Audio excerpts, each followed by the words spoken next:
time it felt right drinking cherry wine with you. I just wanted to own it, just wanted to take the time, learn all the things that I could about you. Now it's such a mess here, oh, we are just stressed here. Used to be so easy with you. Thank you for coming on Everything Sparkle. Tell us a little bit about yourself and why you're on today's show.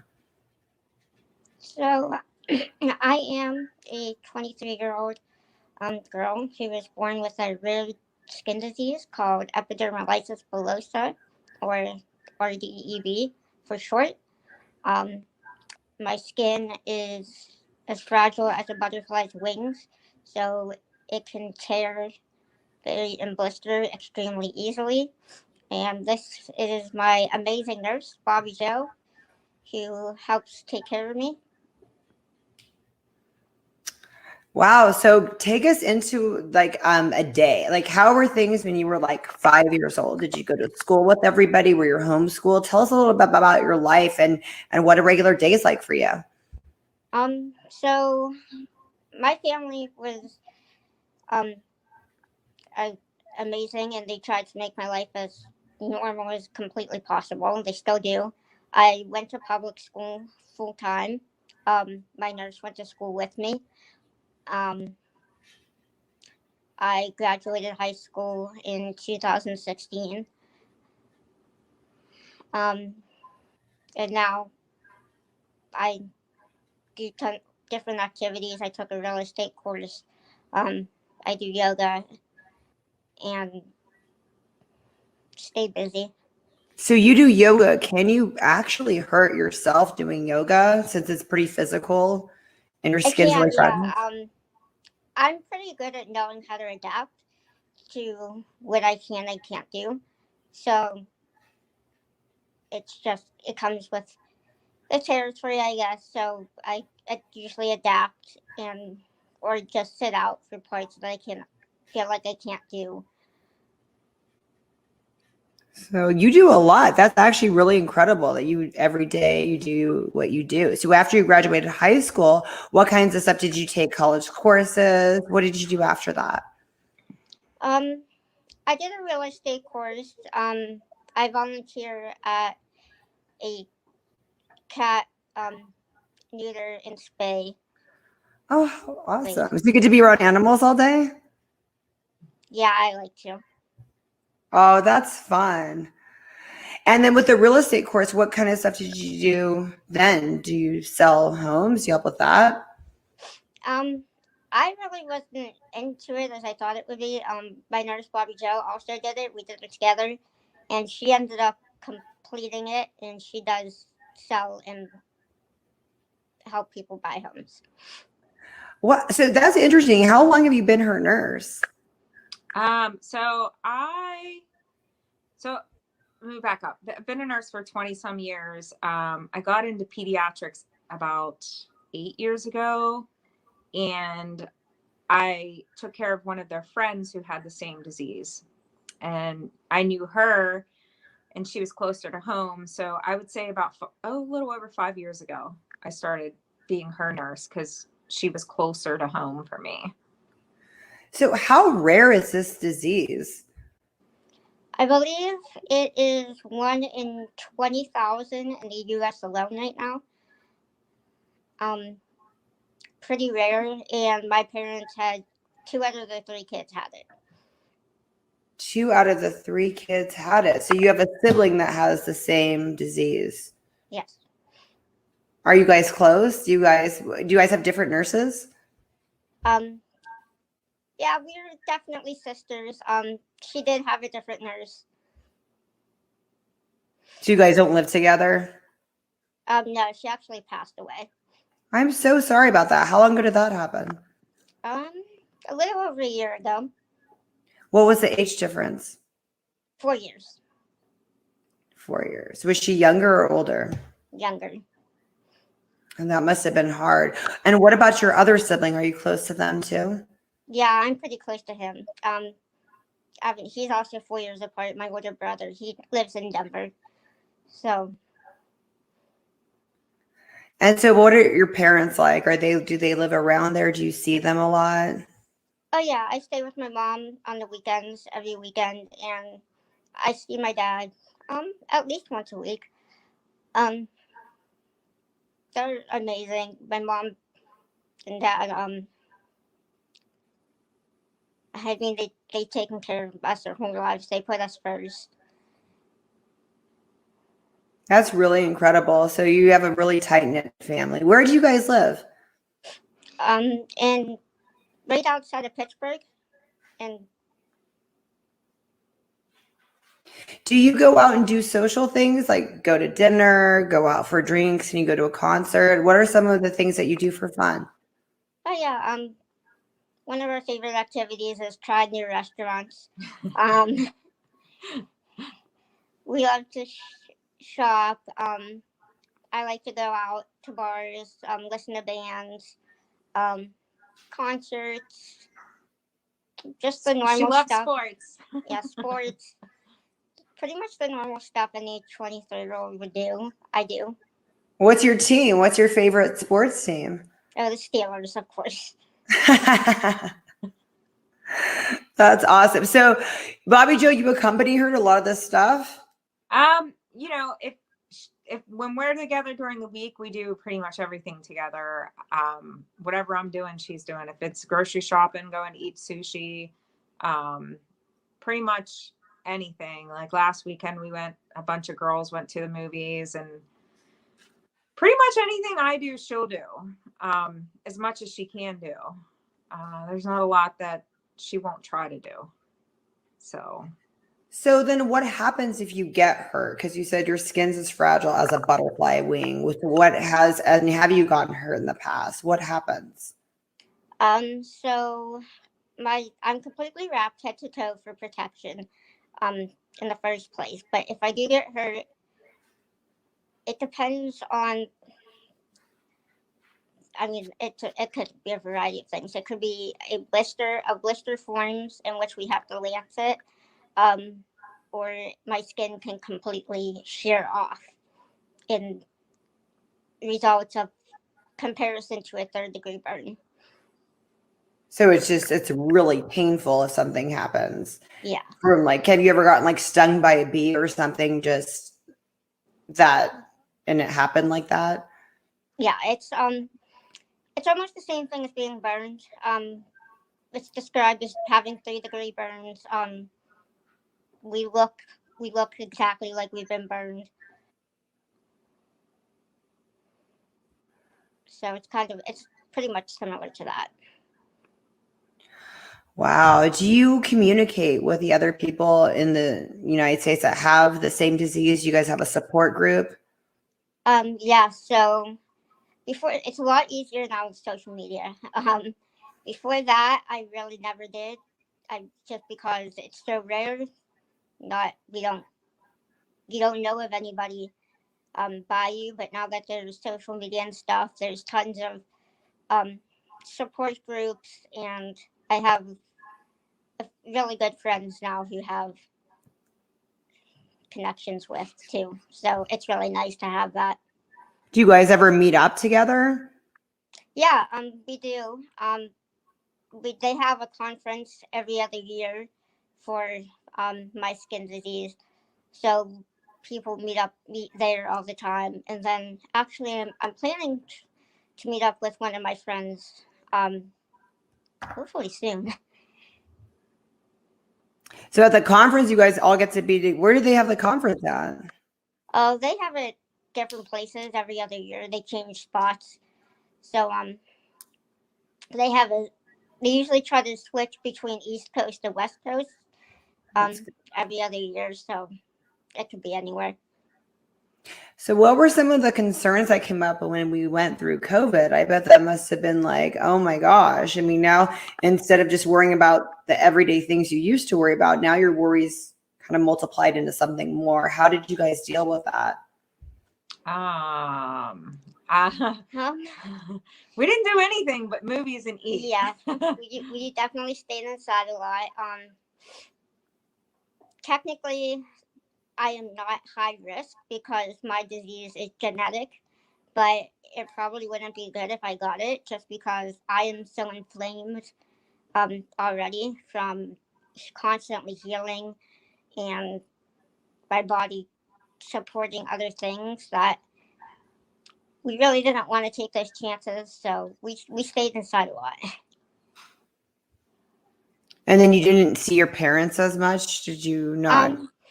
I saw my parents, my close knit family, but really not much anybody outside of that. No friends. No, we tried to stay in a pretty small group. So what are some of the things you're looking forward to now? It's a little bit, some of the bans are lifted. I don't know if you guys have the same thing in Pennsylvania, but are you going out a little bit more and doing more things now? Yeah, so we are. We usually try to get out at least once a week, to do something, like she said, movies, out to eat, at least something just to get out of the house, especially for the mental. It takes an impact on your mental health the most, I think. So. Mm-hmm. And do you notice people starting to empathize more? Because now with having to be quarantined and isolation, people are now starting to feel the kind of things that you've maybe felt most of your life, like having to be, even though you were always out doing stuff, a little bit more isolated because it took you a little bit longer to get ready or to go out was a process. Do you feel like now people are understanding you a little bit more? Yeah, I definitely feel like people can now relate to what it's like to not be able to do something so easily, or there being a consequence to doing something. So. And how long does it take to get ready when you want to do something? You said you get wrapped. Is it a daily thing that happens? How does that work? Yes, so it is a daily thing, and it could take up to 6 hours for a complete bandage change. And Bobby, you do that? Do you have help, or it's just always you that does everything for her? I do it. She does it all. It must be really hard. Do you ever hurt her on accident? I do. I do. I'm giggling now because like it's not funny, but like I remember my first patient with EB, and I've been an experienced nurse, and I read everything about it that I could find before I went to this child's house. And I'm like, oh my God, I can't touch her. I can't touch her. I can't hug her. And you get over that, and they're just like a normal person. And sometimes you do hurt them accidentally because like it's almost next to impossible sometimes not to.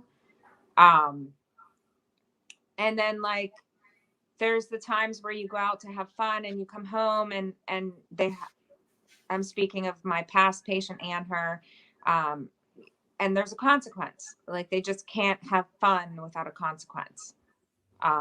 Just as simple as her dressing up and putting nice shoes on her feet and those shoes causing blisters on her feet.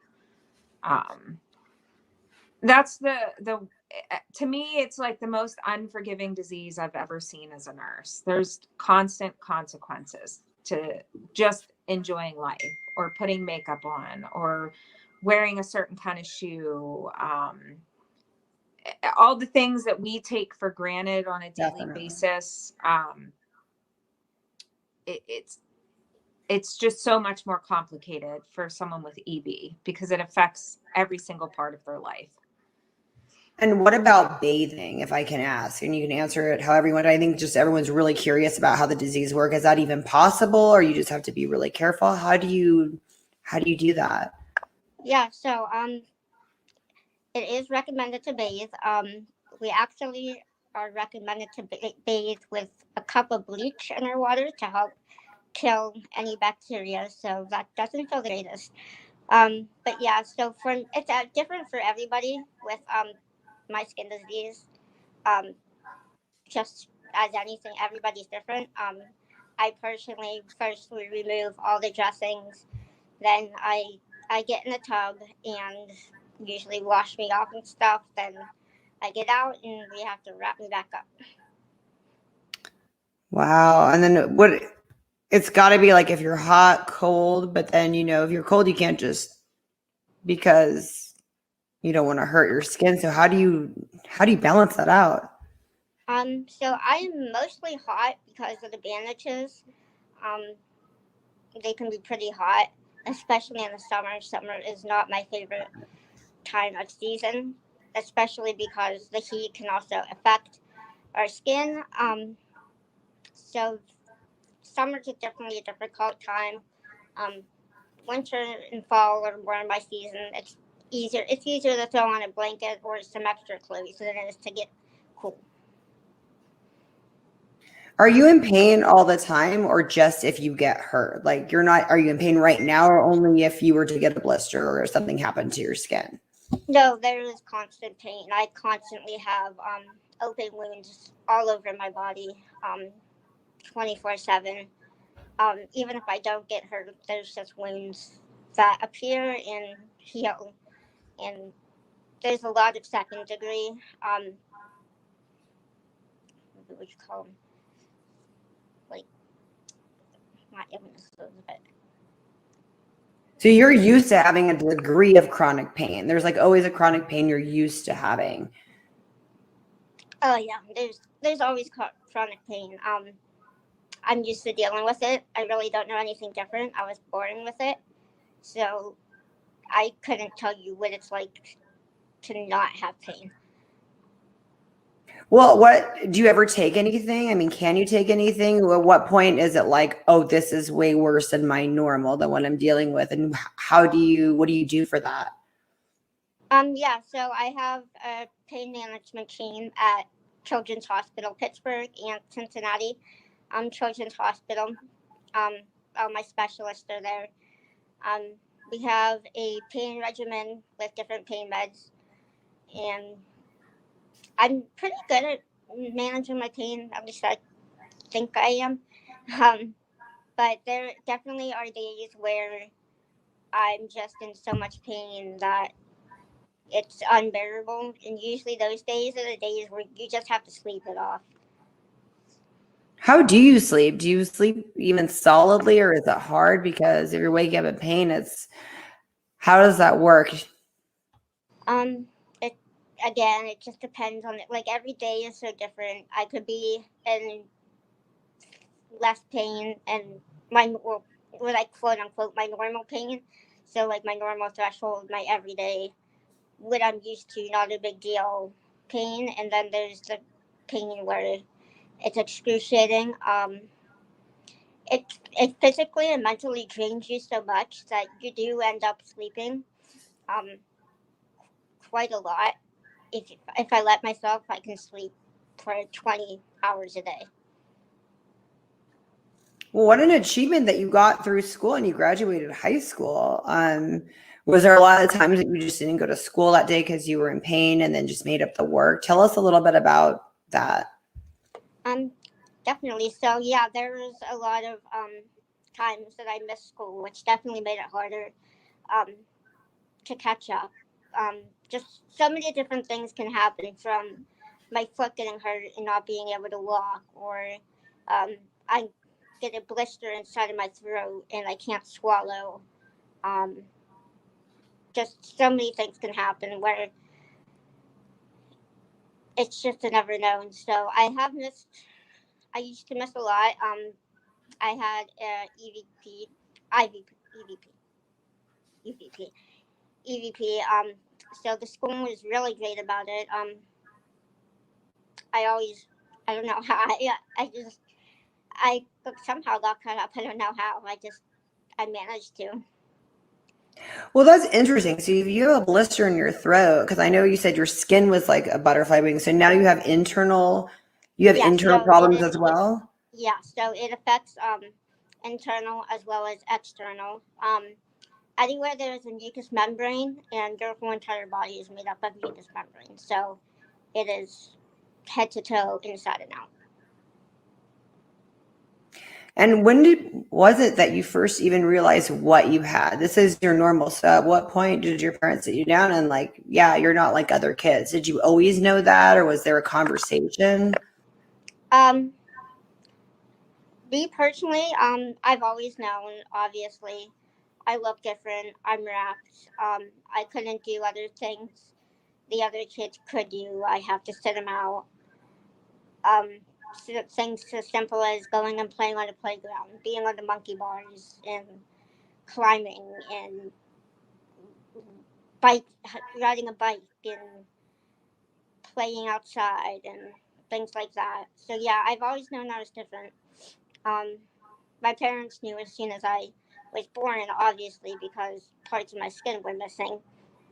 But it's just something that you kind of deal with. You don't really have any other choice. What did they tell you about when you were a baby? Could they hold you? Were you wrapped and they still could hold you? What were some of what you were told about your early days? So it was quite interesting. Um, so when I came out, I had no skin on either one of my feet. When they wiped me off and stuff and suctioned out my mouth, they tore the skin out of my nose and they tore the skin off my tongue and my lips. Um, they, the doctors did not know either what was wrong. So because it's so rare, so they didn't know what they shouldn't have done and what they should have done. They put me in an incubator. Heat's not good for our skin. Um, the what are they called? The EKG tabs. Yeah, the EKG tabs. The sticky. So like tape and stuff is put on our skin. It can tear. So they had those all over me, which tore skin off of my body. It took a while. Actually, my mom was the one who diagnosed me before the doctors, by just researching online and trying to read up as much as possible. Once they did know, they were able to wrap me, and it's so new. Once you know what it is, they had to be extremely careful holding me, take off any jewelry. Something as simple as wearing jewelry while holding me would nick my skin. You can't hold me under my armpits because that would cause trauma. Just They were always holding you with caution. yes, extremely. Bobby, what made you want to get into this line of work of being this type of nurse? It must be a heartbreaking, besides challenging. There's definitely two levels of that you must deal with. How did you overcome that and say, this is where I belong? This is what I meant to do? I don't know that it's heartbreaking. I think you have to like what you do or love what you do.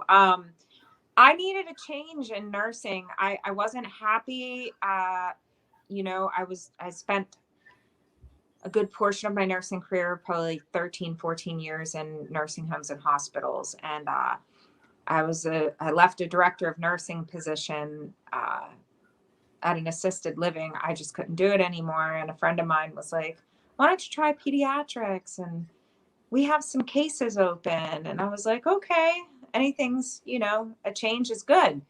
And I got the job and they called me with a couple cases.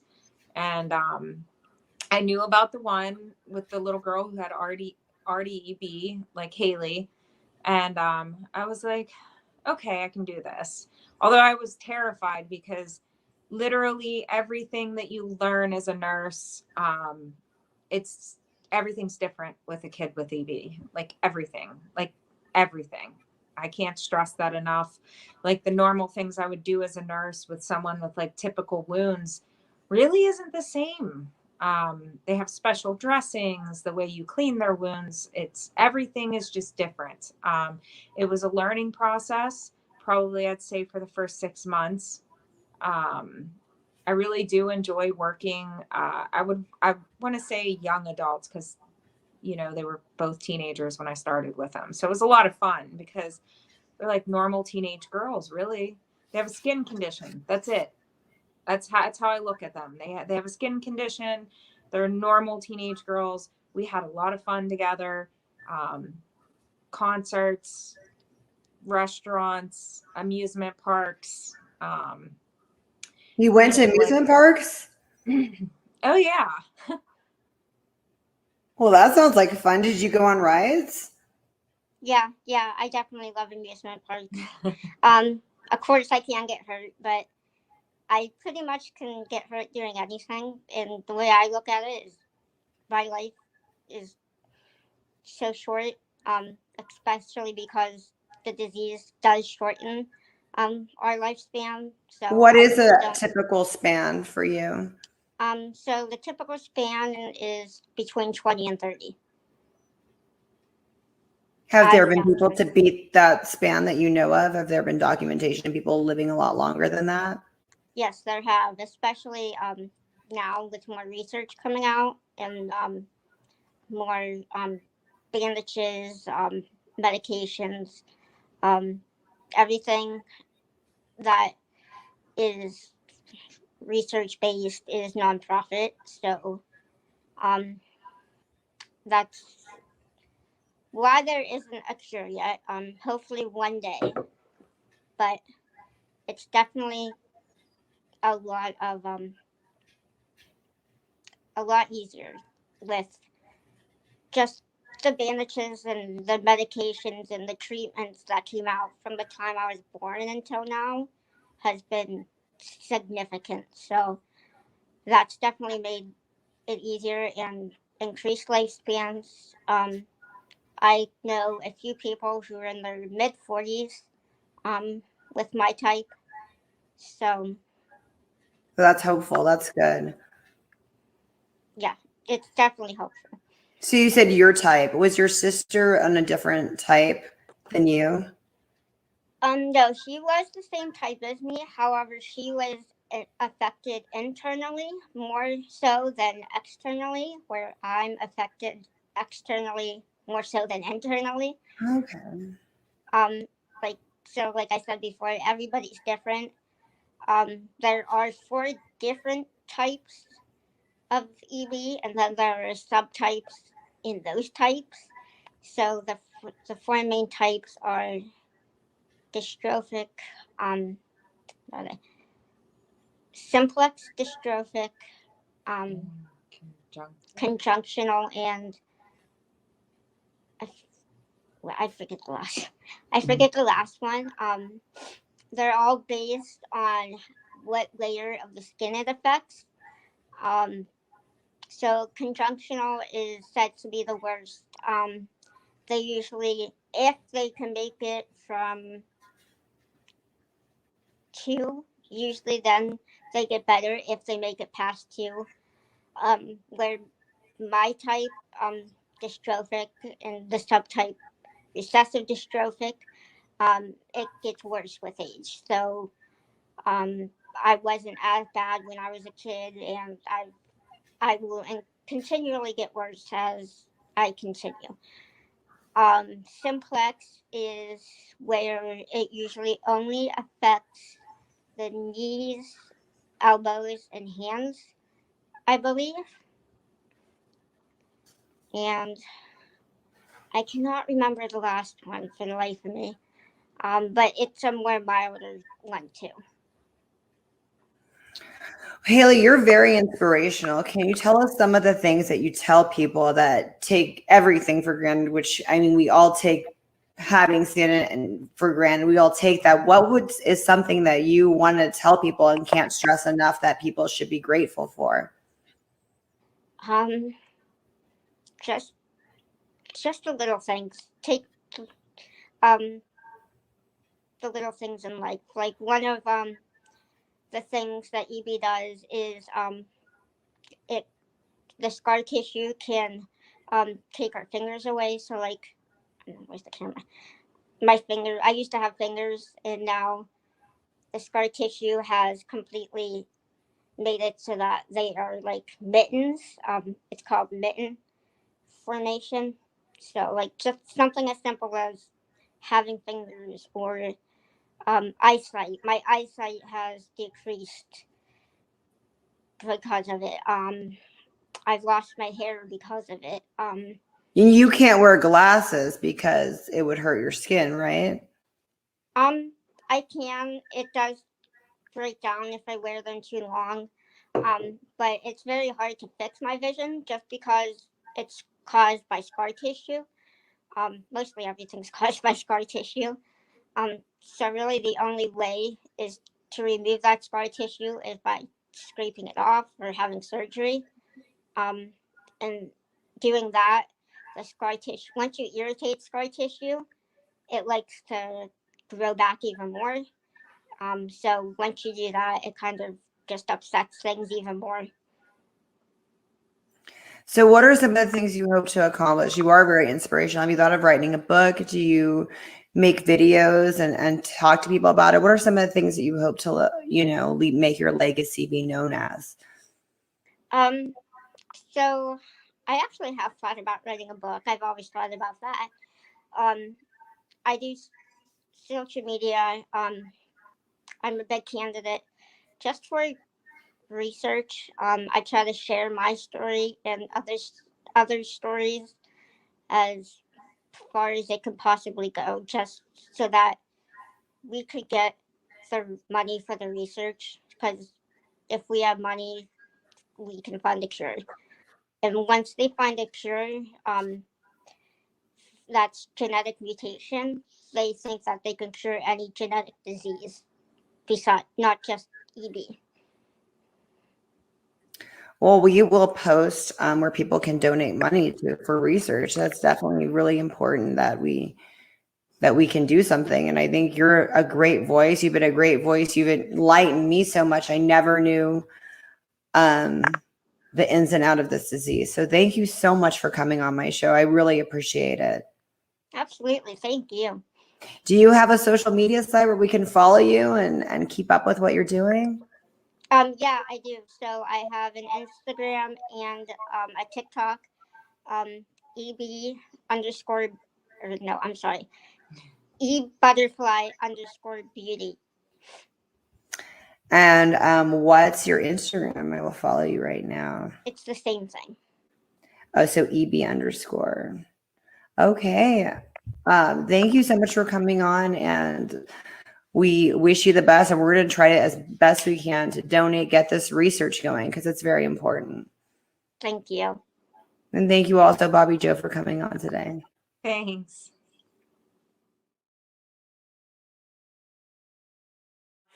What do you recommend for the best place that we could donate money to? So it's called EB Research Partnership. Drew, will you get that where we can like pop it up? Right now. EB Research Partnership. Oops. Yes. Everything you donate goes straight to nonprofit. Actually, one of the main singers of Pearl Jam is who created it, and one of my good friends, Yeah, who there we also go. I found it. EB, is the accountant there. Oh wow, the lead singer of Pearl Jam? Yeah, Eddie Vedder. Yes. Oh wow. Have you met him? I have not. My friend has. I have not.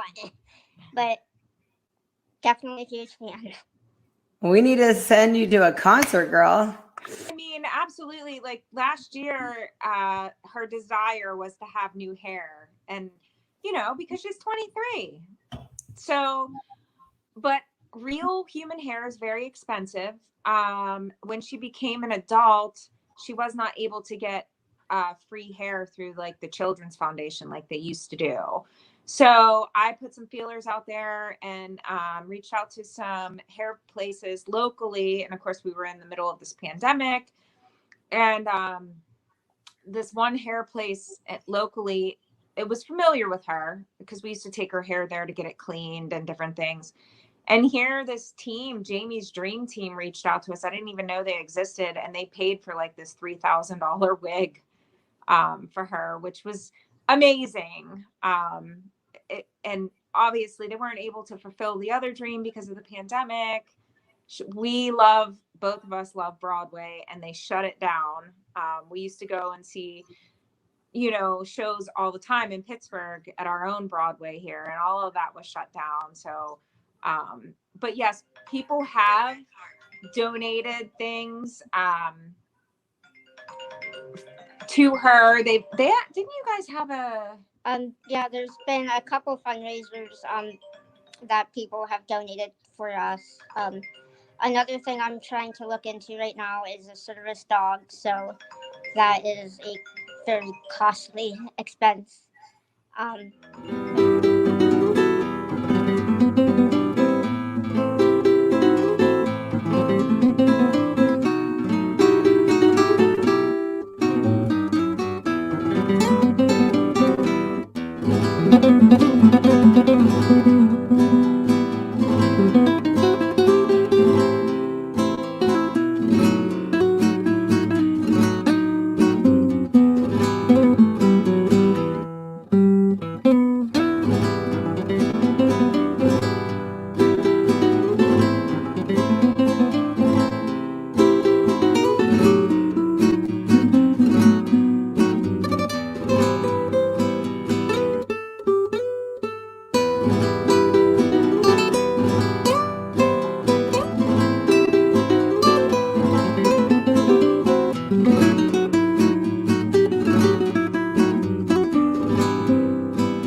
Thank you for watching Everything Sparkle with us today. We have Piper. Piper, I'm a big fan of yours, and I've been for a while. Oh, that's awesome. So tell me about yourself and what you do. Tell the audience what your glitch is. Well, you do a lot of things, but tell them what your niche is, like on your show and all that. Well, my show is about a little bit of everything. It is just purely to have fun and be entertaining. But I do also stream on Twitch, various video games where I'm a cartoon character over there. Also purely to be entertaining, and I like video games, so I mean, when.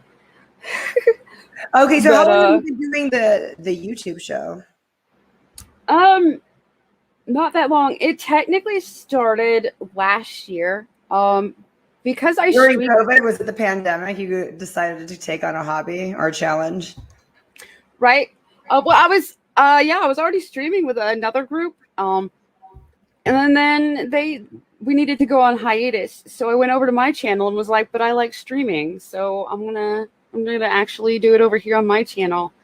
So I'm kind of working on that. It's like a pet thing. Because it is mostly it's just to have fun with people online. So what do you do? Tell us about it. Tell like new viewers like what you do and when it's on. It's on Adventures of Piper, by the way, the YouTube channel. Or you can check out my Twitch. That's Fizzgiggity. But I have a wheel of activities that I put random stuff on that I figured out, at least, here's something fun to do that I can do on a stream without, hopefully without getting taken down. And so I'll spin the wheel, and whatever it lands on, that's what I have to do. And, or that's the activity for that stream. And then I try to rope in whoever I can as a panelist, rope them into whatever the activity is. So what day can we catch this? Those are Wednesdays. They start at 7 Eastern. For a little while, I use it as my little soapbox where I just sit there and talk about whatever I feel like, and then I put the panelist on and spin the wheel. So where are you from? Like, where do you live right now? Right now, I live in Ohio. I'm technically from Louisiana, but born Texas, raised Louisiana, currently in Ohio. You are all over the place. Yeah. And so how long have you been doing Twitch, and how can we catch you on that? Twitch I used to do a long time ago also, and then I noticed it was empty since then. I guess it was old. So now I do it as a VTuber. So I say I'm part-time VTuber, and that schedule's it fluctuates a lot, but generally Mondays. I have a schedule posted on there, on the Twitch channel, actually, that should convert into whoever's time zone that's looking at it. I think it should. So, so if you find Fizzgiggity on Twitch, you should find my schedule if you want to try to catch some. And so But you that guys I like just started play games recently. on that, right? And that's purely gaming, right? Yeah. I just do games on there. As a little cartoon character. As a little VTuber. And yeah, that I did kind of start recently. So is that monetary? Because I hear some people say it is, some people say it's not. Tell us a little bit if you're comfortable telling us about it, because we're just curious. Yeah, you can get monetized on Twitch. It is fairly easy to get affiliate, which lets you get some revenue from ads and also lets you have subscribers, pay a subscription to get whatever perks that you put up there to give them and stuff. There's also Twitch partnership that you can level up to, but it is hard. How did you get started in this world? Streaming or video games or both, and we'll segue into one then the other. Video games forever. Like you were a kid. So yeah, ever since I was itty bitty, video games forever. So it was just natural to like, oh well, people stream them now and people like watching this. Well, that's cool. That gives me something to do while I'm already going to play this game. I might as well, stream it while I'm doing it. And then it'll feel like I'm not alone playing the game. I'll have people to chat with in the chat, which is kind of cool. If you're streaming in general, I started with comic books. Comic books got me into streaming in general. And the show I was originally on was about comic books specifically. And that's a whole nother thing that I do. That's what I do for a living. Well, do you have some examples back there? I see you like fidgeting. I'm sure you got something you have. If I could find it. That's a huge stack. So in there's one of yours? Yeah. I love it. You have so many talents, and I like how you've been able to like figure out. You've always evolved with them. You're like, okay, I'm going to do this now with the Twitch. Then I'm going to go into the YouTube. And it's like it's really fascinating to me because there's so many facets of what you're doing. Well, where's mine? You got everyone's but yours, right? There's a couple of comic books I am on. As your character on Twitch, is it like that when you said there are a couple that you're on? No, the couple that my name is on because I worked on them and got paid to work on them. I'm trying to find the illustration or in the writing? Writing and editing. Okay. So like this one, it's hard to tell, but it's like I believe the latest one I got from Hybrids, from Luke Stone. I started off as editor for the Hybrids series. And evolved into co-writer, and then evolved into partner on a book that I'm not allowed. I can't talk about yet because it's not out yet, or it's not been announced. I know I could talk about the name Rift Riders. So is it a series? Yeah, it's going to be a series. The first one has been written. Yep, I have like everybody's book here but mine, and I just figured out the pile that mine's in. So I have a lot of comics that are in my to-read pile. Oh, there it is. Okay. So the main one that I'm known for, is right now is this one. Where, so who created that one? Who created the image? So this image is Doug.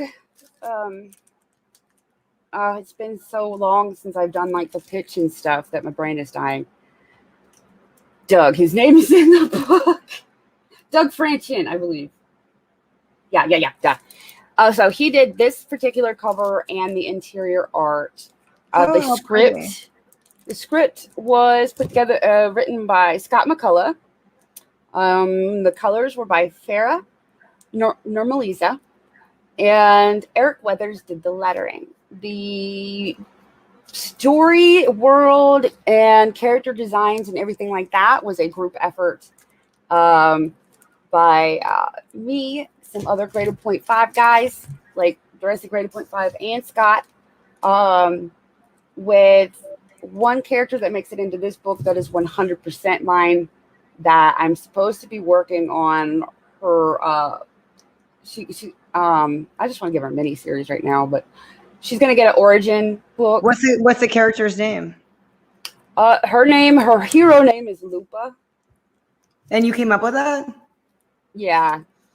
So she's 100% mine. Peregrine, especially her costume, was a huge group effort of like group input. So, yeah. This character belongs to so many people. Cool. Oh, how many books are in the series right now currently that are out that people can get? Just one.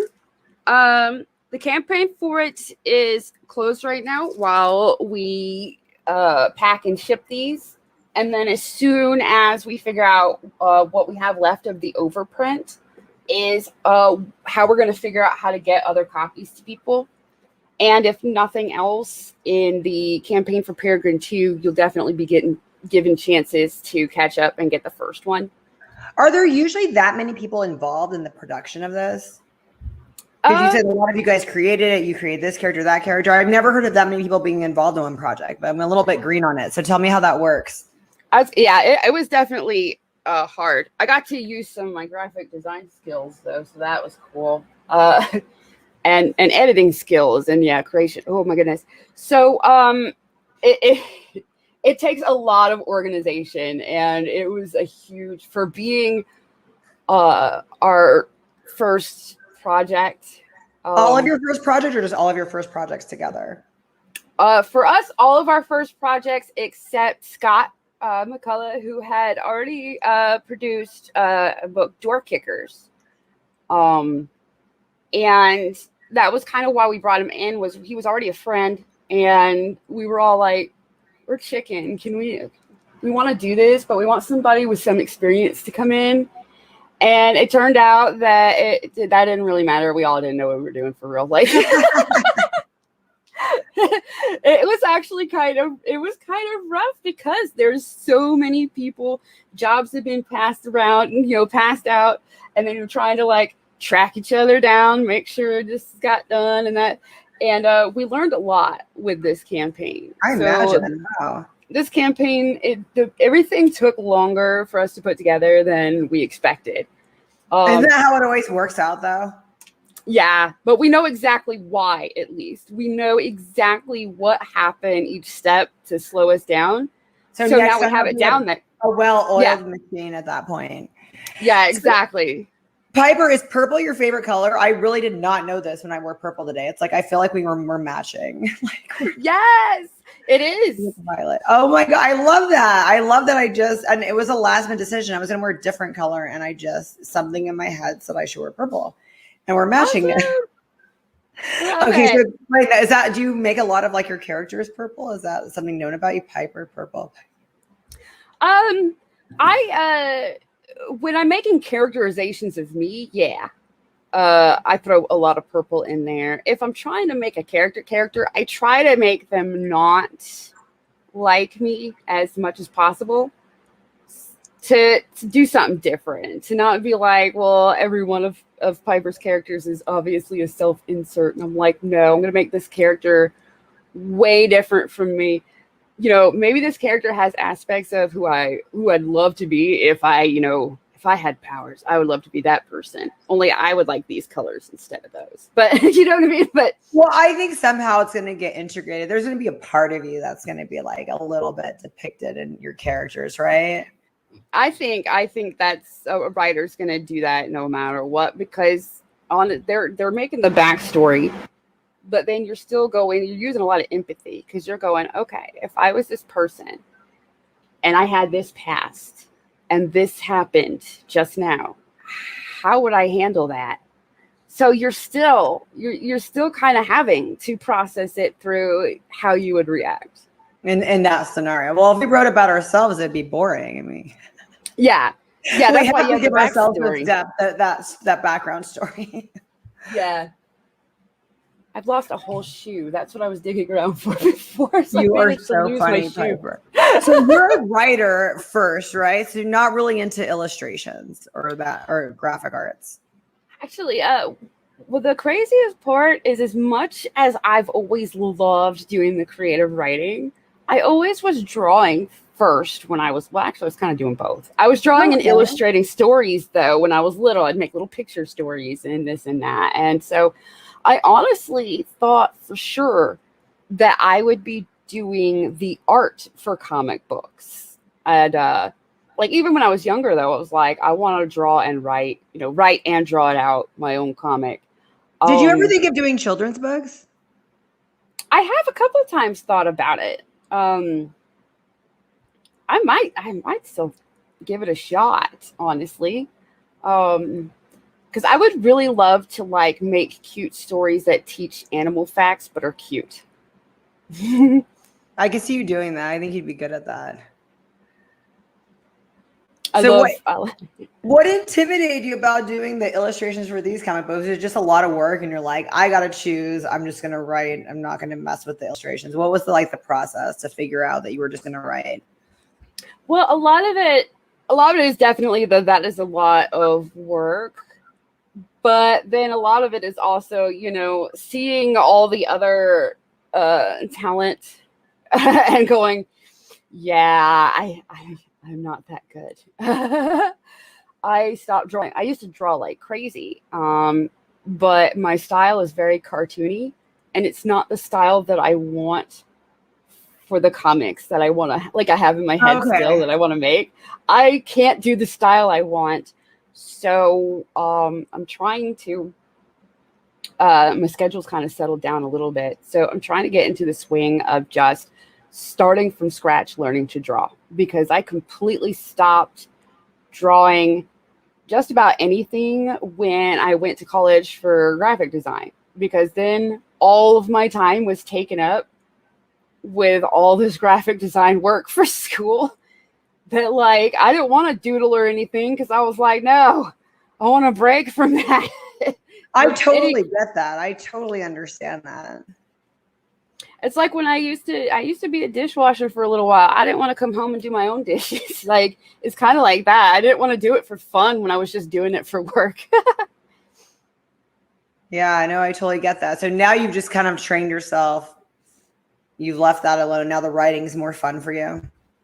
Yeah. So the writing is something that, is always there. You don't really have to practice. You can learn how to polish up and perfect your creative writing through classes or what have you, or reading. But it's not something that you lose muscle memory for or anything like that. It's there. If you have a story, you can put it on paper. If you need an editor to help you polish it up, that's fine. So so it was the drawing part that I was like, I went back and picked up a pencil and was like, oh man, how did I forget how to do this? That's funny. That's a really interesting. But I could see that. I mean, if you haven't done it, everything is like a muscle. If you haven't done it in years, you got to relearn it, right? Yeah. When artists tell you always be drawing, they're not kidding, because committing that to muscle memory makes you. That's how I get the artists I watch, especially the comic artists I will watch do something live where they're just bam, and they just do it really fast and it looks amazing and detailed, and I'm like, but how do you get your hand to do that? That's how you get fast. That's how you get that, because then the fundamentals are second nature and you can focus on whatever cool little stuff you want to put in your drawing. And so I'm about to start flat out forcing myself to just sit down and pretend that I've never drawn in my life and look at tutorials and start from the very, very beginning, and hopefully start from the beginning going towards the style that I would like my comics to be in. That's really cool. What a cool process. So what did you do with your graphic arts education? Is that something you do now? Yeah. Is that something? Yeah, that is still something that I do on the side. And also it comes way in handy with a lot of the other stuff that I do with the comics. And there's one thing that I know I don't have to hire outside help with, and it's things like my logos and this and that, and sometimes people will hire me to do theirs for them, and I'm like, yeah. I thought that was going to be my career, and anything comics was going to be a side gig. But I'm doing better as a comic editor. That's kind of cool though, because that's like more your passion, right? Right. And I'm like, this is cool because this is something I love versus I was told that I needed a degree in order to make money. And so I picked this and I'm doing this in order to make money. Like, graphic design is not my passion. I can say that. Oh my gosh, that's funny. No, I think a lot of people go in that route thinking that, but it's cool you have that to fall back on, but now you're making money editing comics. So how do people find out about you? Like, how'd you get the reputation of being good where now people call on to you and being like, hey, look at my stuff? It's that also started with a little bit with it started with giving people advice, some indies that would actually just ask me, you know, hey, can you read over this? I want to know your opinions. And I'm like, well, that's neat. And that's back when I reviewed comics, you know. Your show that's on Wednesday nights at 7 Eastern, 4 Pacific time. What's the wheel about? Like, what's really the focus of that show? It's the wheel helps give us direction. It started off as just a chill stream, basically, where whoever felt like chilling with me on the panel, and then we chat with the chat, and we would just chat whatever topics, you know, hot topics or how our day was. And sometimes we find something funny to do and this and that. But there was plenty of times we were all just like, I don't know what to do. We're live, but you know, somebody talk about something. You know, there was plenty of episodes like that. And there was plenty of times that people were complaining about like what I decided to do. So to make it not my fault, whatever we end up doing, I put it on a wheel. Something people complained about that you were doing. Every once in a while, we will watch cringy stuff that's on YouTube. They hate that, and I love it. Oh, and then you make fun of it. Yeah. And like some people liked it and some people would complain, and some people would complain about like a couple of other activities. So instead I just made this wheel that was stuff I like doing, but also lots of different suggestions I was getting from the chat.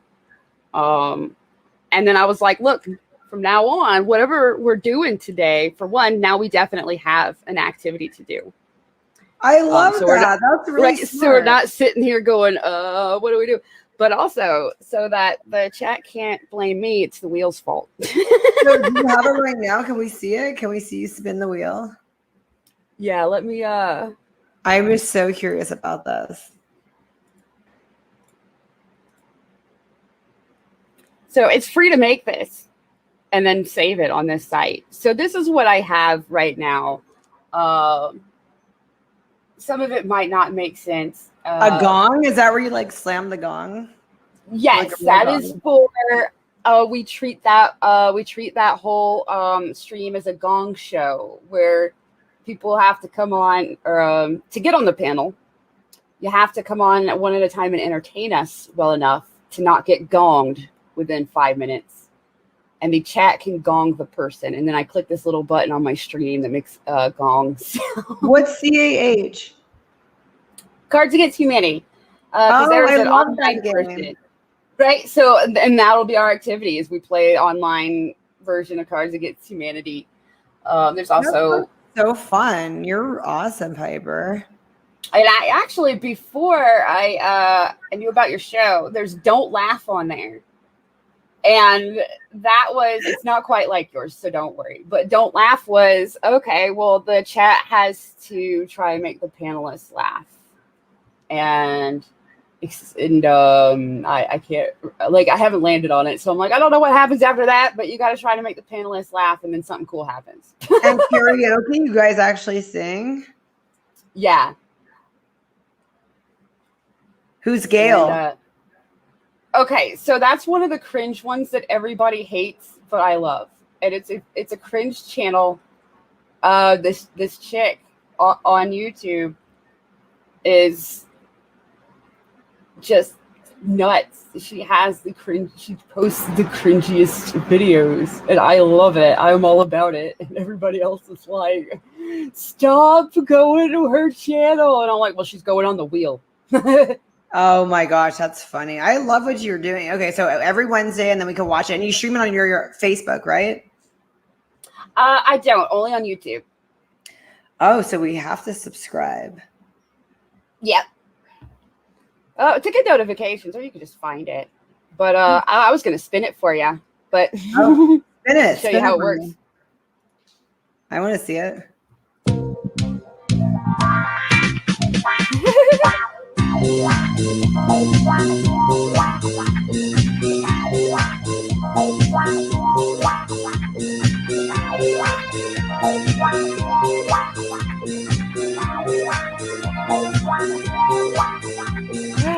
That is awesome. That is the You first said time it never it's falls on landed it. on That's funny. Oh my gosh. that. The first time it lands on it, and we're not using it. Dang it. But every once in a while, I will get suggestions and put more and more stuff on there. But that's what I have on there right now. Oh my gosh, that's fun. So how many of them do you do in an episode then? Just one? Generally just one. Sometimes I've landed on one that there just, for whatever reason, was not enough panelists to do. So I'll spin again until it lands on one we can do. But generally then we stick to that the rest of the stream. And how do you find your panelists? I tell them to DM me if they want on the panel, and I tell them to DM me on Twitter generally, or I will check. You get some Discord as well. weirdos with that, though. I'd imagine you get some people that you're like, no, I'm not going to put you on. Yeah, that was another thing I had to learn with early episodes. I would put the link in the chat, and that was not a good idea. That was bad. I would just post the link in the chat and let people on, and I'm no. I want to go back and watch it. Okay, so one more time, what's the name of the YouTube channel? I'm going to look at it right now while we're together. The YouTube channel is Adventures of Piper, all run together. Adventures. The early episodes have been taken down actually because they caused a lot of drama and stuff from people. What? Yeah, from people being on there. From me putting the link in the chat where everybody could get it, and people going on there just to say stuff to tick off other people, and I'm in the middle going. Oh, then those people get ticked at me. Why'd you let them on your stream? They're mean. I thought you were my friend, and I'm like, Oh, I get it. yeah, and I'm like, all right, well, I got to figure out a better way to do this. I am so subscribed. Yay. Well, I love this. I love everything you're doing. So we follow you on Twitter and Facebook. That's a way to get a hold of what you're doing.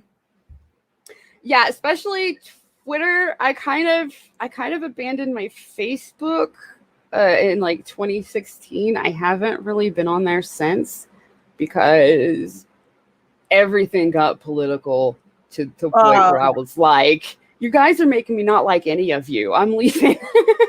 I want to keep liking my family members, so stop. I keep saying I'm going to go back. I'm actually thinking about just making a public page and keeping my personal page private and having a public page where everybody can follow everything I'm doing. And Instagram too. I keep being told I need an Insta and stuff, and I'm like, oh, I don't know how to. I barely keep up with Twitch. How y'all doing all this? One thing at a time, though. I am probably going to make that Facebook page, and I will definitely post all over Twitter how to get to that Facebook page, and that would be the one that's actually active, probably.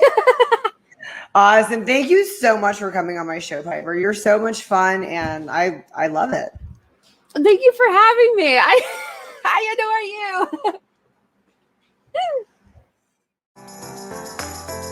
Felt right in the moment, felt right in the summertime. It felt right drinking cherry wine with you.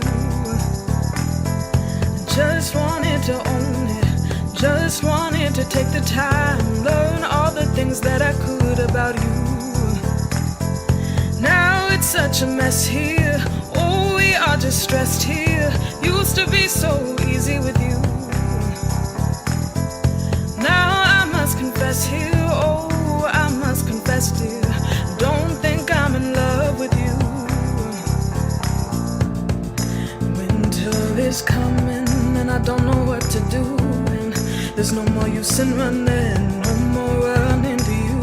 And I don't want your loving, I don't wanna be just friends, knowing all this time we were playing pretend, playing pretend, playing pretend. It's a